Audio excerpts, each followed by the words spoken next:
Do you think yung SC mga kababayan ko pag napalitan hindi aayon sa atin ng batas? Hindi pa rin matatakbuhan ni yung impeachment. I know na bumaba ang trust rating ng Senate. Ngayon, bababa na ngayong August yung mga yan.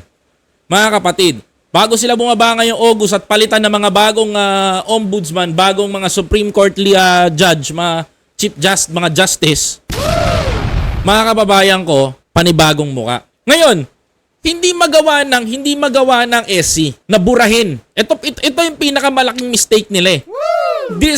Ito na yung huling bala, mga kababayan ko, ng mga sasabihin ko po ito sa inyo, ito na po yung huling bala, kaya hindi po ako nangangamba, mga kababayan ko, na hindi matuloy ang impeachment complaint laban dito.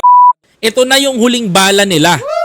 Nilabas na nila, which is the SC, mga kababayan. Do you think yung SC, mga kababayan ko, pag napalitan hindi aayon sa atin ng batas?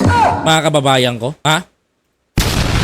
Kasi kung dito, binraso tayo dahil utang na loob sa kapatiran, mga kababayan ko, pag upo ng mga bago, sigurado ko, mga kababayan ko, hindi babawi ng utang na loob. Ito na yung huling barahan ng mga Duterte, yung SC. Suddenly, mga kababayan ko, hindi nila nagawa ipa-dismiss permanently yung etong impeachment. Oo, may banning tayo ng 1 year. Kaso ang problema, mga kababayan ko, hindi pa rin matatakbuhan ni yung impeachment. Mga kababayan. So totoo lang, hindi niya pa rin matatakbuhan, mga kababayan ko. Pero the main problem is mawawala ng tiwala ang tao, ng tiwala ang tao sa Supreme Court. Bakit, mga kababayan? I know na bumaba ang trust rating ng Senate.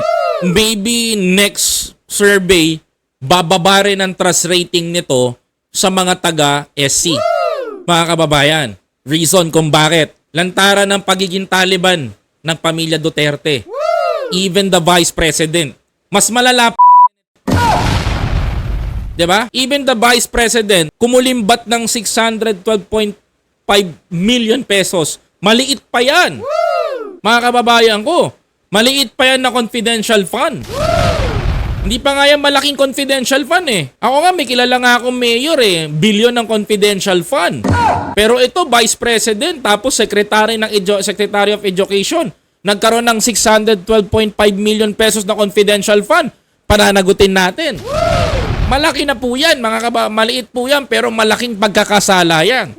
Pero, sa gitna nito, ang SC nagbulag-bulagan. Literally, mga kababayan ko,